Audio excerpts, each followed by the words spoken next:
Long before the skyline pierced the clouds, New York was quiet, wild, and untouched. Rivers, forests, and the Lenape people called it home. Today, it's the heartbeat of the world. Skyscrapers, bustling streets, lights that never sleep, millions chasing dreams.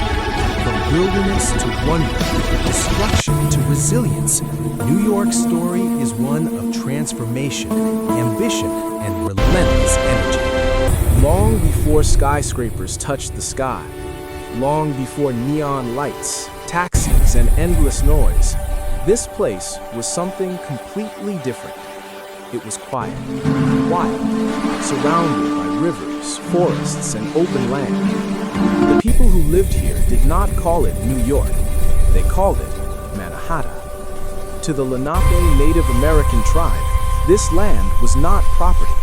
It was life itself. They fished the rivers, hunted in the forests, and moved with the seasons.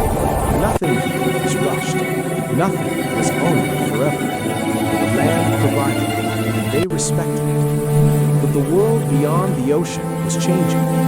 In 1609, a European ship entered these calm waters. Its captain was Henry Hudson. He was not searching for a city. He was searching for a faster trade route. What he found instead was opportunity. A deep, natural harbor, a river stretching far into the continent, a location that connected sea, land, and trade. Europe immediately understood the value of this place. Soon after, the Dutch arrived. They claimed the land and named it New Amsterdam. It was not beautiful, it was not powerful, it was practical. Wooden houses, dirt roads, a busy harbor filled with traders and workers. People came here to work, not to dream. Trade controlled everything. And then came one of the most famous exchanges in history. The Dutch obtained Manhattan from the Lenape people for goods worth about $24. To the Europeans, it was a purchase. To the Lenape, land was never meant to be sold. Two cultures, two meanings of ownership. That misunderstanding quietly changed the future of this land.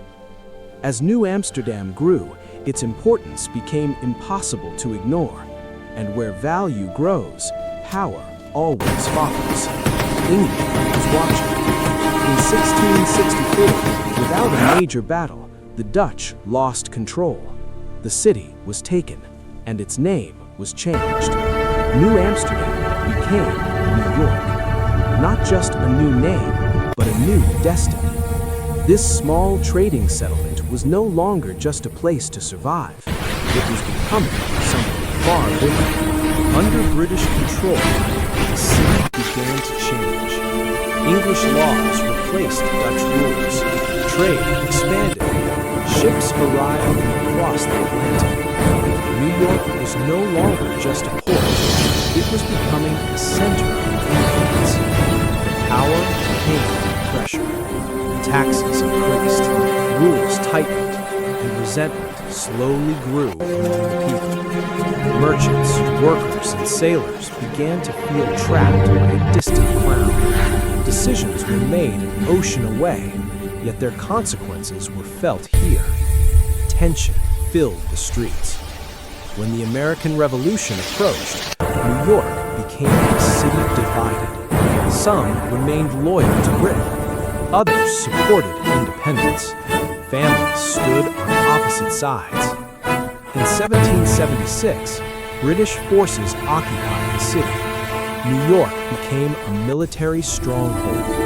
Warships filled the harbor. Soldiers filled the streets. Then disaster struck. A massive fire tore through the city. Buildings collapsed. Homes disappeared overnight. No one knew who started it, but nearly a quarter of New York was destroyed. Instead of breaking the city, the fire hardened it. Rebuilding began almost immediately. The war dragged on. For years, New York remained under British control until the conflict finally ended. In 1783, British troops evacuated the city. The war was over. Independence had been won. New York stood damaged, divided, uncertain, but it was free. And freedom would soon attract something powerful: people, opportunity, and a future no one could yet imagine. Freedom changed everything. Without a crown controlling its future, New York began to pull people toward it. Merchants returned, workers arrived, immigrants crossed the ocean carrying nothing but hope. The streets grew crowded, the harbor never slept. In 1790, New York became the first capital of the United States. For a brief moment, this city stood at the center of a new nation. George Washington took the oath of office here. Power, politics, and ambition filled the air. Even after the capital moved away, New York continued to grow. Money flowed through its banks. Trade moved through its ports. The city learned how to turn movement into wealth. Then came a bold decision. In 1817, construction began on the Erie Canal. When it was completed, it connected the Atlantic Ocean to the American interior. Grain, goods, and people now moved faster than ever before. New York became the nation's main gateway. But growth came at a cost. The city expanded too quickly. Housing was cramped. Disease spread easily. In 1845, fire destroyed much of the city again. Once more, New York rebuilt. Stronger, wider, more determined. By the mid-1800s, the skyline began to rise. Factories appeared, bridges stretched across rivers, neighborhoods formed around work and survival. Millions arrived through Ellis Island. They didn't come for comfort, they came for possibility. Different languages filled the streets, different cultures shared the same space. The city became loud, messy, alive. New York was no longer just American, it was becoming global. By the early 20th century, New York was no longer rising slowly, it was racing upward. Steel replaced brick, elevators replaced the stairs, the skyline began to climb. Skyscrapers transformed the city into a symbol of modern power. The streets below told a different story. Millions lived packed together. Work was hard, life moved fast. Then, the Great Depression arrived. Banks collapsed, jobs vanished, families struggled to survive. But New York endured. New programs rebuilt roads, bridges, and public spaces. The city learned how to survive crisis by adapting. Then came another test. World War II turned New York into a global nerve center. Ships filled the harbor again. Factories worked without rest. After the war, the city entered a new era. Money returned. Culture exploded. Music, fashion, publishing, and television found a home here. But progress wasn't equal. By the 1970s, crime surged. Neighborhoods declined. The city stood on the edge of collapse. In 1975, New York nearly went bankrupt.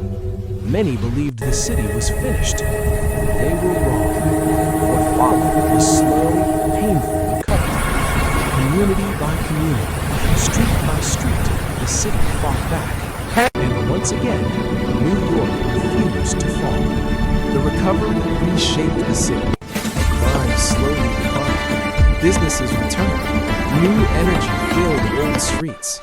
By the 1990s, New York was transforming again. Finance, media, and technology pushed the city forward. Then came a moment that changed everything. September 11th, 2001. The city was shaken. The skyline was scarred. Silence filled streets that never slept. But New York did what it had always done. It stood back up. Rebuilding became an act of defiance. Memorials rose where loss once stood. The city grew taller, not just in buildings, but in spirit. In the years that followed, New York became more connected to the world than ever before. global finance, art and culture, immigration and ideas. Every street carried history. Every building held a story. From forests and rivers to steel and glass, this city was shaped by survival. New York was never perfect, it was never quiet, but it was always moving forward. A city built on resilience, reinvention, and the belief that tomorrow could be bigger than yesterday.